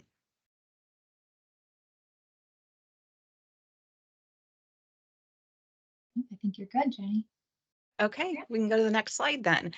This slide was shared by Willis Towers Watson in the last meeting, but again, just really to level set here as we look at the pricing structure for our virtual platform. The structure itself kind of works like it does today for Teladoc. There's a monthly per employee per member fee that's charged to the plan sponsor. And then there's what we call a fee for service claims cost. So as members use the services, there's a bill sent to Aetna to process for that underlying service that they actually had. So when you look at this, the CVS platform, it's a little lower cost than Teladoc for that monthly PEPM. And then the fee for service claims, again, are a little bit less. It's not dramatic, but our fee schedule is lower than your current one. Any questions on that? Okay. We can get into the Q&A from your last meeting. Okay, can the Aetna team confirm how communications will work with the integrated platform? And basically, do we have access to medical records? So the medical record platform that we use is Epic. I don't expect you all to know what that is. Epic's the largest electronic medical record. There's others out there. Cerner's a big one. A lot of providers have homegrown kind of medical records. We've invested in interoperability. So if a member is seeing us virtually for any type of service, we will have records of other providers that they've seen. So let's say you use 24/7 on demand and you have a primary care physician. After you see us, we'll share that record with your PCP or specialist that you have. Again, really just enriching and kind of personalizing that experience. So, when we see you, we know a little bit about you, from your claims, from your electronic medical records, and we use that to personalize the patient's visit. But again, we're importing records, sharing records externally. We view this platform as collaboration with providers. We're not trying to replace primary care physicians, specialists. We're augmenting it. It's that timely access to care in a lower cost setting. From a communication standpoint, we do kind of general, throughout the year communications. And I think you guys touched on this a little bit earlier in that side of care. There are personalized nudges or campaigns to the frequent flyers to the ER. Those kinds of things. So, kind of targeting folks that might benefit from this program. So hopefully that kind of addresses how communications work. Any questions on that?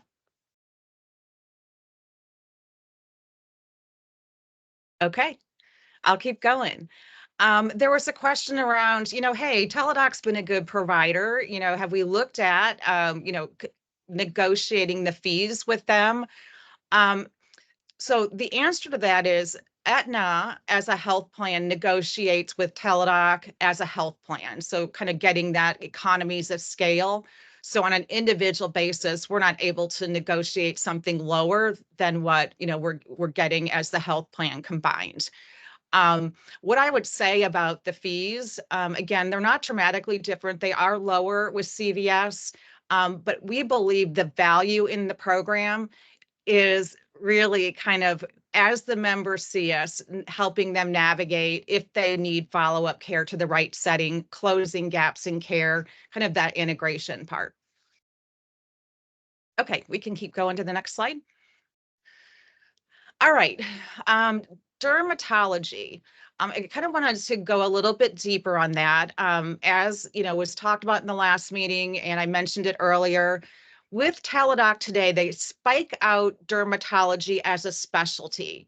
The way it works, and I looked at your utilization, you've got about 0.8% of your members use dermatology with Teladoc today. So fairly small percentage of folks use it, but those that do, they upload a photo to Teladoc, and then I think they wait a couple days, and then they have a visit. We looked at that and kind of evaluated, as we launch, how do we want to approach that? And what we know, kind of looking at medical journals, is that most general skin conditions can be treated by a primary care physician. So we made the intentional decision to include general skin conditions under on demand. So you can get your service right away. You can still upload photos. It's a lower fee schedule. It's $55 instead of that $85 for dermatology. When we meet with the patient, when we see the photos, if follow-up's needed, because there's going to be times where follow-up's needed, maybe a biopsy is needed, it's something that needs to be seen by a dermatologist, we'll help schedule that appointment and, with an efficient dermatologist for that follow-up care. Any questions on that?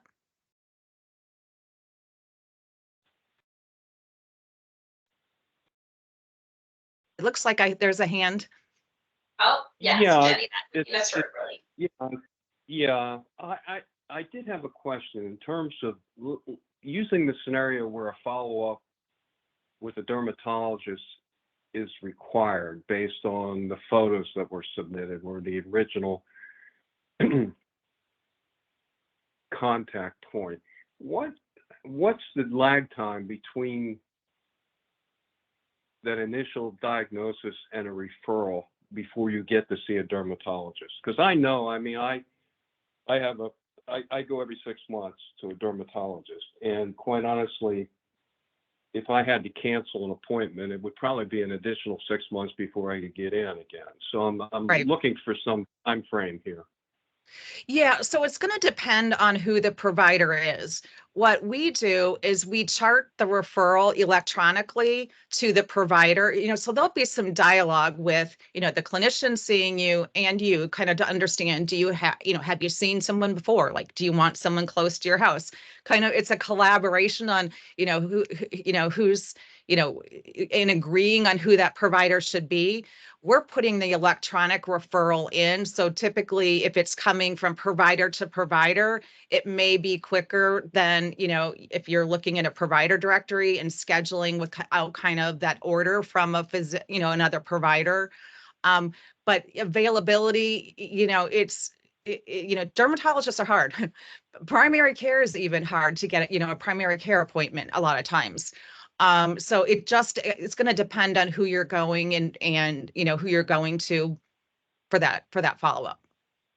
Yeah, I mean, I'm just trying to understand the lag time. I mean, in cases of melanoma, which had 2 cases of melanoma, I mean, a month can make a pretty significant difference in the outcome,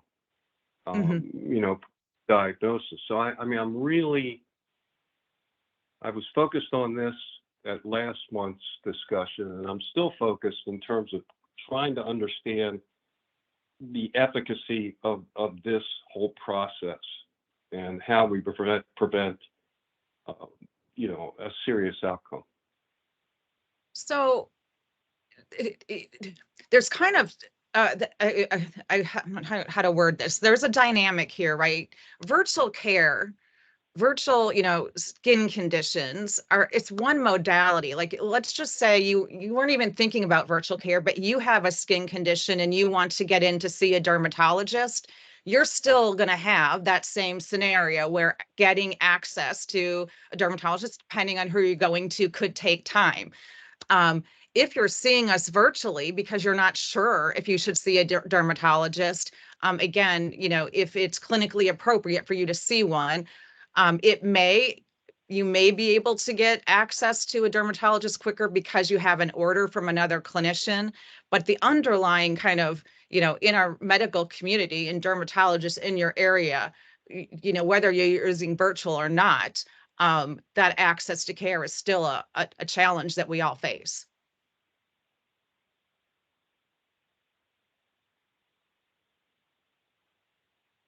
Jenny, it's Do you have- thank you. Oh, go ahead. Do you have any data in terms of past experience with an initial contact and then a referral to a dermatologist in terms of length of time? So, and Jenny, it's Jen. So maybe we can take that back because I don't think we have any specific, and I think that's a fair question, Mr. Oberle. So we can take that back and look at our, if we can compile that information and let the Yeah, we can look at that. I think we'd want to target their area versus kind of our book of business because it can be dramatically different in different parts of the country. Yeah, I think that might be helpful. I'm sorry, this is Colleen Davis. It might be helpful just to have a sense of what sort of continuity in your network is. So if you have referring physicians that you've been able to identify, or at least folks that you think you would refer to, something like that to give us a sense of what that network might look like. Yep, got it. Yeah, that would be very helpful for me. I mean, I'm sensitized around this issue, having had 2 surgeries, and quite honestly lost 2 former colleagues in the General Assembly to melanoma. So, delay or a misdiagnosis virtually could mean the difference between life and death. So I don't mean to be hyper focused on this, but I've had several life experiences that results on that. So yeah, nope, I appreciate that. All right, we can move to the next slide, please. Okay, I believe in the last meeting there were some questions around kind of what are we actually paying today for Teladoc. So the team pulled together, again, the cost structure are really 2 components. There's your fixed cost, that monthly per employee per month fee, And then there's your fee for service claims. So the team looked at kind of a rolling 12 months. So your current, over the last 12 months, close to $120,000 in Teladoc fees. And then on a rolling 12-month, you see the claim cost for the two different plans, for the gold plan and your HMO plan. So that kind of represents your cost with Teladoc. In comparison, if we look at the same time frame and same membership, because of course your fixed cost goes up or down depending on, headcount changes in your population. So if we assume the same amount, there's around $5,600 in savings on fixed cost. And then we estimated, around 25,000 in claim savings. And that's really just based off the fee schedule itself, so our fee schedule is a little bit lower. There's some savings there. We believe, with, efficient referrals, closing gaps in care, that's a good thing, drives value, but it's not included in these numbers. Try to keep it straightforward here. Okay. Next slide, please. Oh, I guess that was all of our, felt like there was 4 questions. Yeah. So, and to that point, and thank you so much, Jenny, for that. I know we went through some of the original questions, and we appreciate the questions that you have, which we will obviously get back to the team on with Faith and Stephanie. We'll share those responses back. But is there any other questions that we could help, answer for the SCPC committees? No? All right, well, go ahead, Faith. This was really helpful. Obviously, we'll work with you directly on those follow-ups from this morning, and certainly collect any other questions that come in from subcommittee members. And just for the broader group, we'll continue this discussion on this topic as well when we reconvene in July. But Jenny, thank you again for joining and providing that information this morning. It's sometimes more efficient for us to step out of the middle and let the experts provide the information directly. So I appreciate you joining us. Thanks for the opportunity. Thank you.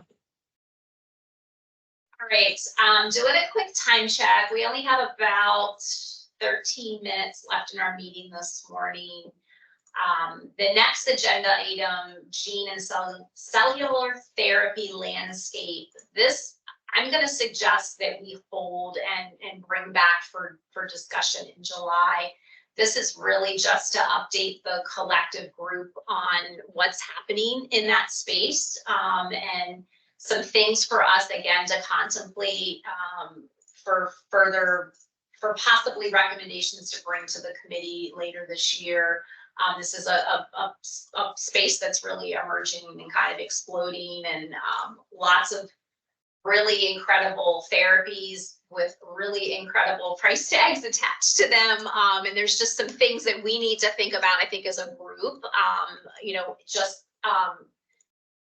mitigating the GHIP's risk should we have utilization in some of these programs in our population. There are some models out there and some different programs that we could consider, and specifically in the area of stop loss that could potentially insulate the GHIP a bit if we were to have claims hit for some of these coverages. So there's also Aetna and Highmark both are bringing programs online to help manage utilization and costs for these types of therapies. So we'll talk more about that in July unless the group has objection to that. And if you're agreeable, I think we'd like to spend the last 10 minutes or so before we move to public comment, just allowing the WTW team to give us a quick update on the current contract that we have in place for audit services, to again get us thinking about additional discussion at the July meeting on our upcoming scope of work for an audit RFP that we would release during the most likely during the fourth quarter of calendar year 2024.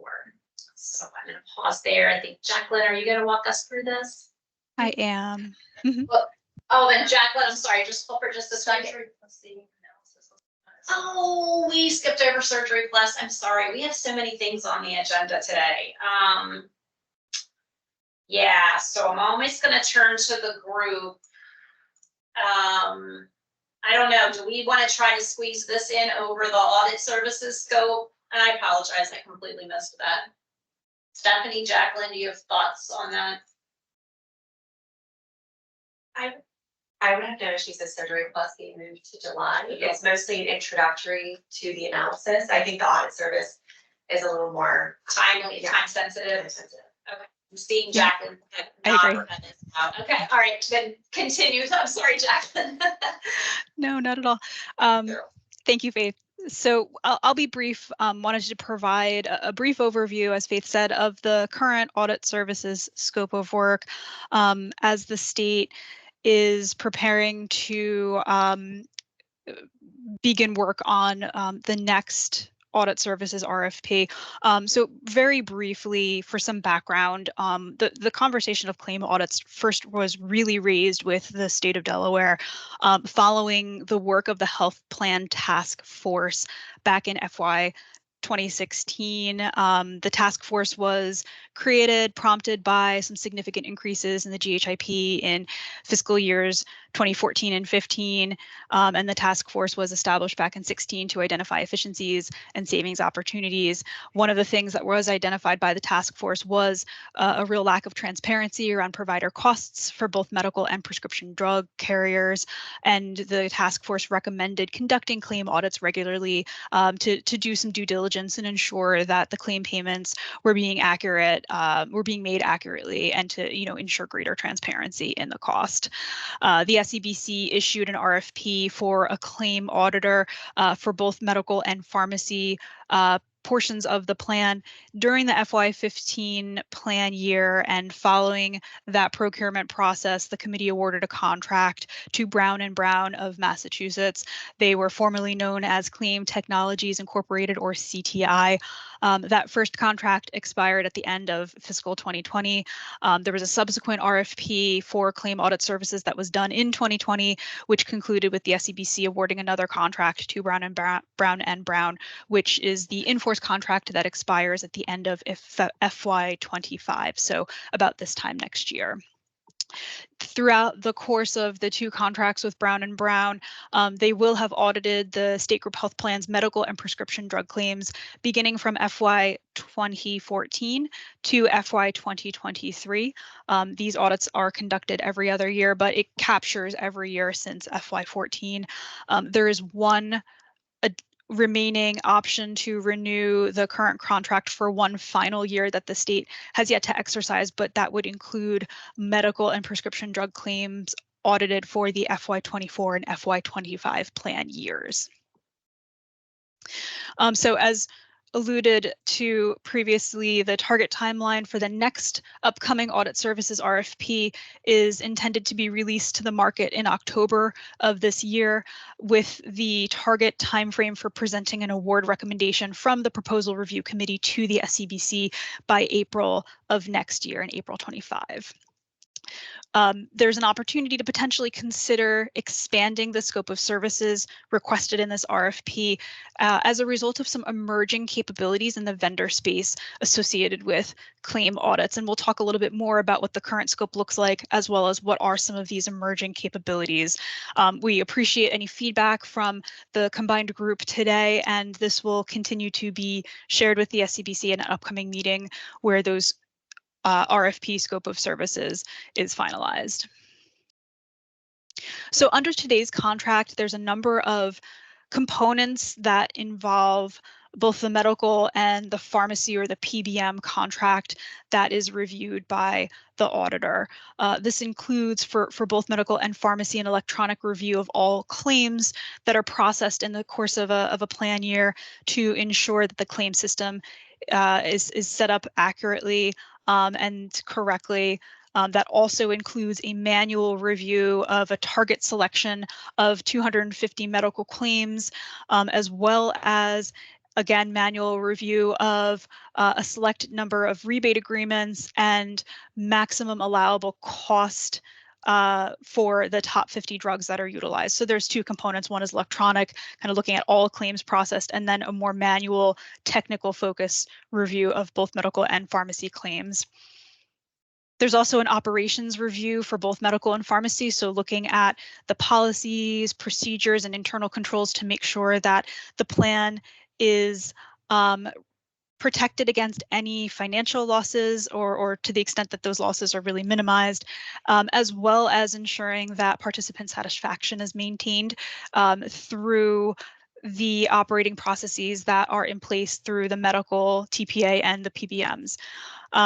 Finally, the auditor looks at screening the eligibility file to ensure that the plan participants' eligibility dates, so the dates that they're first enrolled in the plan, are consistent and correct based on that eligibility file, and that it is not tied to when the vendor gets the file, but it's when the dates on the file were effective. So again, just making sure that from an operations and process standpoint that the plan is working appropriately and as expected.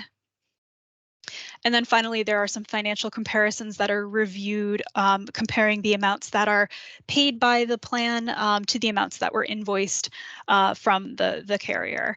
So all of that is reviewed. There's a written report of findings from both the medical and pharmacy reviews, and then there's a small amount of post-audit support where the auditor helps the SBO with resolving any open issues with the medical TPAs and with the PBM. So one key component, oh, I'm sorry, Matt, you have a question or a hand up? Yeah, thanks. I was just curious are we aware of, under the current terms of the TPA contracts, have there been any scenarios or issues that have come up where perhaps the contract terms have tied the hands of the current audit firm to do what they need to do? Could the SBO weigh in on that component? Sure, Jacqueline. Matt, it's Faith. I just want to make sure I fully understand your question. I mean, in the context of the current scope, is your question is, are the vendors like creating any roadblocks or obstacles to us being able to complete that work? Would that be accurate? Or yeah, like I guess like has the audit firm found anything, but then there's some sort of contractual term in place where perhaps they identified a pattern because there was perhaps some sort of quantitative limit in place. They were limited in their ability to really dig in and do their due diligence on what was happening. Okay, so thank you for that clarification.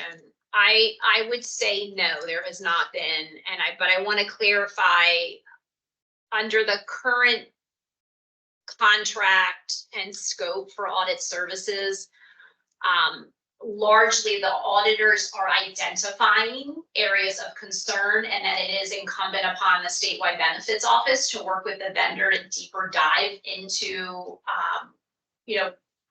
is there really truly an issue, and reaching some resolution on if there is in fact an issue or a reoccurring problem, right? So having said that, we have run into some situations where we have found patterns and things not being potentially adjudicated correctly. And the most common example I can give of that would be there are some nuances in our plan design to comply with state laws and mandates that require our vendors to do things manually, to manually check claims to make sure they're being, adjudicated in compliance with like that state law. And that seems to be a little bit of a sticking point from time to time with our vendors because it's not an electronic adjudication. So when those types of examples are identified through the audit process, we work through those issues. They put in corrective action plan in place, and then there's a reconciliation and correction for anything that's been improperly paid or adjudicated in accordance with the plan. Is that helpful? Yeah, yeah. All I was just thinking is that I wondered in the course of thinking through this, if there were any issues that were tying your hands in the TPA contracts, then that would also be helpful to know as well. Yeah, absolutely. And I think to kind of further clarify, we're very diligent here in the benefits office that when we find a sticking point through the audits that requires some further discussion as it relates to the contracts, that's carried and included in discussion when we go through our annual contract review and amendment process. And largely I can say it's working well. I mean, that is really the intent behind doing these audits, is to make sure that there's just continuous review and improvement of the relationship and the contracts that sort of support the underlying relationship. Any other questions from the group? Jacqueline, did you? Yeah, there we go. So just to move us along, one thing I'll point out as it relates to claim audit services in general across the market, we typically see these audits occur on a retrospective basis. So this is looking back historically at plan experience in a prior plan year. It's the vast majority of all claim audits that we normally see play out in the market with both vendors and plan sponsors. This is due to some reasons that include having some challenges maintaining or obtaining more real-time access to claims data for various reasons, including technology limitations, at times some challenge in data sharing agreements, and just the fact that there are typical claim processing timelines that do take a little bit of time to fully play out. Part of that is because typical claim processing activities include components that may require a claim to be resubmitted or reprocessed. There are other features built into plan administration, such as coordination of benefits, the ability to recover potential claim overpayments. So there's a number of ongoing factors that may play into the final cost of a claim, even after that initial claim is submitted and paid. So to allow that process to sort of play out fully, we do typically see the vast majority of audits happen on a retrospective basis, and that's consistent with the current and prior claim audit contracts that the state has with the current auditor. However, in the last 2 or 3 years, a very limited number of vendors have entered the market with the claim that they can provide more ongoing and real-time reviews of administrative claims and fees paid to vendor partners for both medical and pharmacy benefits. So digging into that a bit further, as I mentioned, the marketplace for vendors that do have or claim they have a more ongoing real-time capability is very small. Across both medical and pharmacy capabilities, I would say we probably see less than 5 vendors that can do one or the other type of ongoing real-time claim review. Unfortunately, there does not seem to be any overlap between the more traditional audit vendors that look at claims retrospectively versus the ones that are saying they can do ongoing and real-time review of claims. From a WTW standpoint, we have very few clients that have partnered with these types of audit vendors, again, on a more ongoing and real-time basis. So there's fairly limited data available on the outcomes that other plan sponsors have been able to achieve through use of one of these more real-time auditors. Our point of view is around this, that these types of claim reviews wouldn't necessarily replace the need for the more traditional retrospective claim reviews, really from the standpoint of some of the claim processing considerations that I had mentioned a moment ago. When you're looking at claims real time, you're not going to necessarily see the other activities that are typical that come along with normal claim processing, including things like coordination of benefits, claim resubmissions, and other types of processing activity that might not be caught with that first claim submission. So those are some considerations. As I said, the vendor marketplace is relatively new and still emerging. That being said, there is an opportunity to potentially consider how or if this plays into the scope of the upcoming audit RFP scope of services. So I'll just pause here and open it up to the subcommittee for additional discussion and any feedback that you all may have around whether there might be value in expanding the scope of services for the audit RFP, or if this could potentially be accomplished in the same RFP as the more traditional audit services, given that there isn't really any overlap in the vendor space right now.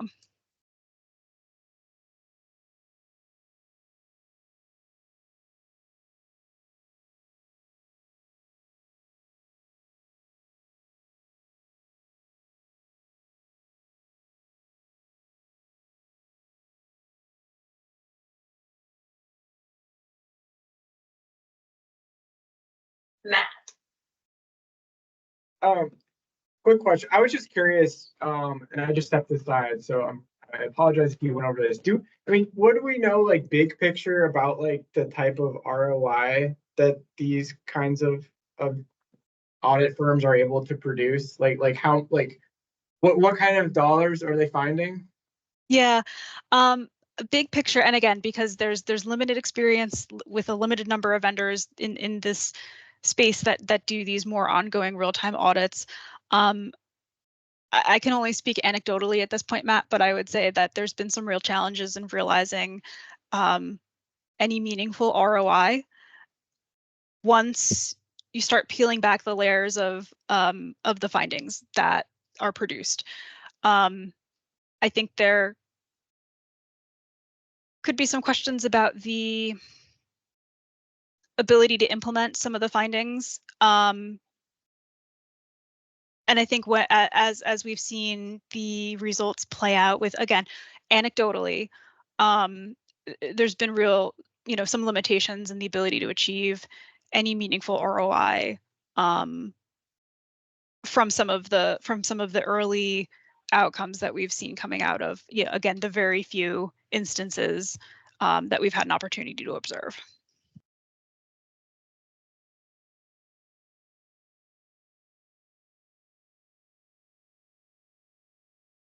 That certainly would be a different dynamic than I think what we're used to with the traditional audits. There's going to be